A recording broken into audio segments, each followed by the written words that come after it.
You watch English videos and you understand them. You listen to podcasts and you understand them.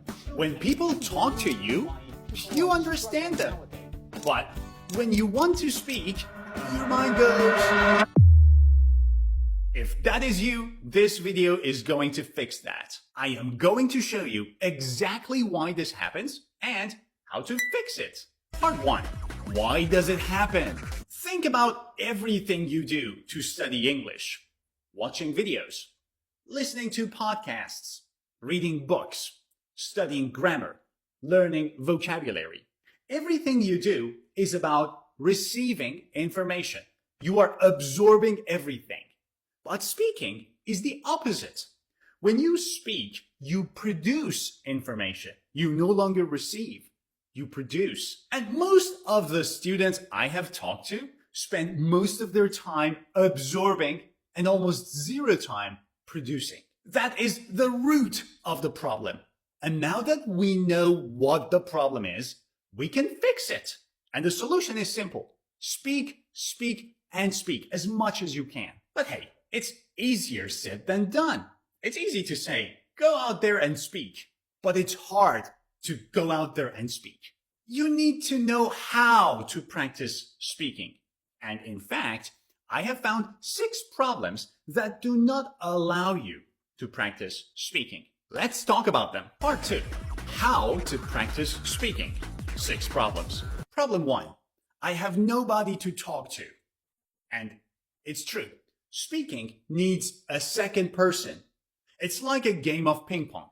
You want to play ping pong or table tennis. You hit the ball, and then what? You need to wait for someone to return it. So you need another person to talk to. But what if you don't have that person? What's the solution? The solution is to talk to yourself. If you don't have anyone to talk to, you can talk to yourself. And actually, it's one of the best ways to practice speaking and to train your mind to think in English. It sounds strange, but it works. Just narrate your day. Describe what you see. Explain something out loud to an imaginary friend. Hey, look at this video. Let me show you an example. What do you think? Totally agree with you. Yes. Yeah. I think you're completely right. Totally agree with you, man. You're the best. Speaking to yourself builds your speaking muscle. And if you think about it, there is zero pressure because you're not shy. You know yourself. You can just talk to yourself. Do it while cooking or while you're walking or while you're waiting for something. Speak to yourself. Sup. But this leads to problem number 2. If I only talk to myself, I make mistakes and nobody corrects me. It's true. You keep making mistakes and you think that you're doing well because you don't know if you're making mistakes. And then you keep making mistakes over and over and over and over again. You never learn from your mistakes. So what's your solution? The solution is AI. AI tools can give you instant feedback on your spoken English. You can practice speaking with them and ask them to correct your mistakes. It's a very practical way to improve your speaking. Because when you are speaking with AI, you improve your speaking, you practice speaking, but at the same time, you get feedback. AI can correct you. But what can you use? You can use ChatGPT, speak with ChatGPT. You can use Gemini, Claude, whichever you want. Usually you would need to have a paid subscription if you want to continue speaking with them. But these are generic AI tools. At POC English, we have built a specific AI speaking tutor that can help you speak English and improve. Let me show you. This is POC English Speaking Tutor that we have built for you. You can simply click Start, click Allow, and have a conversation with your AI tutor. Simply hold the button. Hello, how are you? Are you having a nice day? Yes, I'm having a great day. That's wonderful to hear. What do you like to do in your free time? And you can continue talking to the AI tutor, and at the end of the conversation, it will give you feedback. If you want to use it, you need to become a member of our academy. And if you want to become a member, click on the link above this video. So, if you want to practice speaking, but you need feedback, use AI. But this leads to problem number 3. I get nervous when I want to talk with real people. This is completely normal. Let me explain why. When you speak with real people, you do not only think about English. You don't only think about how the language works. It is also about social skills. You need to think about the other person's reaction. Why did he smile? Why is he looking at me like that? Did I say something stupid? You need to make eye contact. You need to deal with your shyness. You need to read body language. You may have to deal with embarrassment. So it's not just language. Part of your brain is dealing with social skills. But at the same time, the other part of your brain is dealing with language, grammar, vocabulary, pronunciation, sentence structure. Your brain is fighting two battles, a social skill battle and a language battle. For so many people, the anxiety part becomes so huge that the brain doesn't have enough capacity to think about English. But how can you fix this? You need to be in a situation like this long enough so that you feel more confident and comfortable. The more you escape being in this situation and you get away from it or you shy away from it, the worse the problem becomes. You can talk to yourself, that's great. You can talk to AI, that's great. But if you don't talk to real human beings, the social skills part is not going to get any better. So your brain, the next time you're talking to someone, is going to panic. He's going to think about the social part rather than the lingual part. Put yourself in a situation where you need to talk to other people and be there long enough so you can feel comfortable and confident. But how can I find an environment like that? At PUC English Academy, we have built that for you.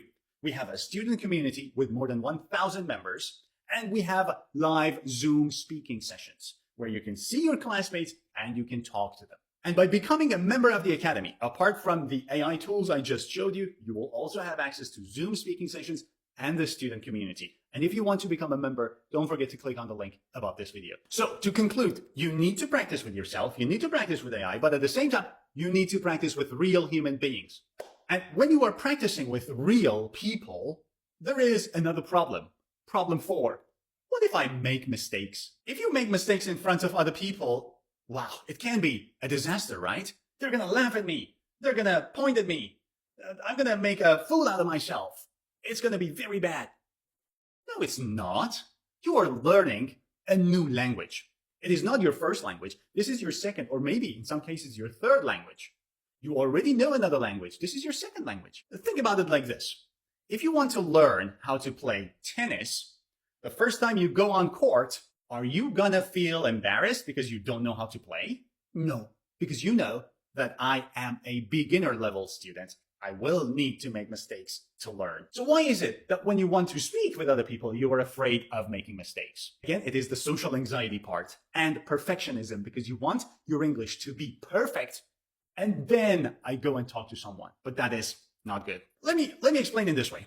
You don't learn by reading or studying. You learn by something called feedback loop. What is feedback loop? You produce something, you say something. It has mistakes, you make mistakes there. Something or somebody corrects those mistakes. You learn from the mistakes you made, you say something else. There is a mistake there. You see the correction. And then you learn from it. And then it happens again and again and again. This is called feedback loop. Say something, get feedback, repeat again. And if you do not make mistakes, there is no feedback loop. How are you going to learn if you don't make mistakes? And listen, even native speakers make mistakes. Now, I made a full video about not being afraid of making mistakes. Go ahead and watch it after this one. It's a fantastic video and it will remove your fear of making mistakes. But to wrap it up, no mistakes, no learning. Make mistakes, learn more. Now, there is another very, very big problem that some students may have. I keep translating in my head. Whoa, that is the worst problem you may have. Why? 2 reasons. 1, when you translate, it means first you think in your first language. Then you translate word for word. And then by the time you make the sentence and you want to speak, the conversation is finished. It's not writing, it's speaking. You need to make sentences at that exact moment. Think about it. The other person cannot wait for you. Wait. And then you make the sentence and then you say it. And the other reason why this is very bad is because usually the structure of languages do not perfectly match each other. So if you translate something from Japanese word for word to English, the grammar structure and the sentence structure is not going to perfectly match. So you will say something which is full of mistakes. But what is the fix? If I have this problem, and this is not your fault, Usually this happens because we started learning English with the wrong method, which is usually called a grammar translation method. Usually schools have this, so the school system in European countries have this problem a lot. They teach through translation. Or I've seen some students learn through translation. So you write a sentence and you write the meaning. You write a word and you write the meaning in your language. But what's the solution? The solution is to train your mind to think directly in English. But how? There are several techniques. One of them is to use and always use an English to English dictionary, like Cambridge Dictionary. Because a lot of the times students, when they're learning a new word, they write down the new word and they write the translation in their mother tongue. For example, think of the word enthusiasm. What does it mean? An Indian student speaking Hindi might write utsaha. I'm not sure if I pronounced it correctly. A Japanese student might say, okay, enthusiasm is nitsui. I hope my pronunciation is correct. A Turkish student might write heyecan. If you speak Hindi, Japanese, or Turkish, let me know if my pronunciation was correct. But that is wrong. You shouldn't translate. You need to find the definition in English. English to English. So enthusiasm is a feeling of energetic interest in a subject or in a person. In this way, you train your mind to think in English. Enthusiasm is not the word in your language. It is an energetic interest in something. The second technique is to name everything around you. You can name them in your mind. That's a plant. This is a table. This is a microphone. That's a camera. That's a ring light. The point is to make your mind feel like it's surrounded by English. Or you can even take it to the next level. Walk around the house with sticky notes and stick them on top of every item of furniture around you and write the names on them. I know it may sound crazy, but it will help you. The third one is to talk to yourself in English in your head. It's going to help you a lot, but there are many different techniques that can train your mind to think in English. And I have made a full video about this. You can watch it after this one. We're getting to problem number 6. If you are enjoying this video, give it a thumbs up. If you're new to my channel, click subscribe. And let's get to the last problem. Problem 6 is I forget words when I want to speak. You learn words and you know them on paper, but when it is time to speak, you don't just remember them. Where did they go?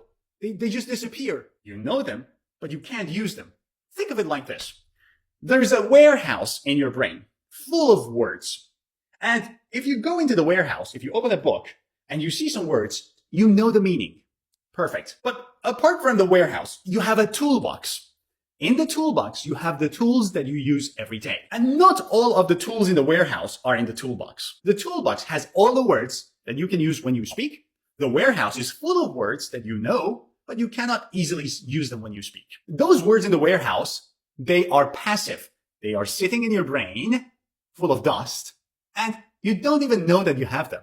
The words in the toolbox, however, are active. You know you have them, and you can use them. So what's the solution if you don't remember words when you speak? The solution is to move the words from the warehouse to the toolbox. Or in other words, to make the passive words active. But how can you do this? How can you activate the passive vocabulary? One very good technique is to learn topic vocabulary and not just random words. What do I mean? Let's say we want to learn a few words today. And the words are balance, waste, exercise, recycle, rest, skill, ticket, office, map, wildlife, visa. You know, these are some random words. And your brain is like, what? Because there is no connection. But the topic-based approach would be this. You find 4 topics among all of these words. And the topics are environment, health, business, and traveling. And then you start putting these words under the topics. For example, under environment, you can write wildlife, waste, and recycle. Under health, you write rest, balance, exercise, business, skill, office, shift, and traveling, ticket, map, and visa. See, all those random words are now clearly categorized under 4 topics. And the next time you want to speak about traveling, you know which folder to open. Or the next time you want to say something about wildlife, you know where to go. You are organizing your toolbox. And there are many other techniques. If you want to learn more about these techniques of activating passive vocabulary, I made a full video about it. Go ahead and watch it after this one. It's gonna help you a lot. That was an interesting lesson. Now go ahead in the comments section, let me know which of these problems hurt you the most. Which problem is the biggest for you? Let me and everyone else know in the comments. I hope you've enjoyed this video. Don't forget to give it a thumbs up and click subscribe. See you.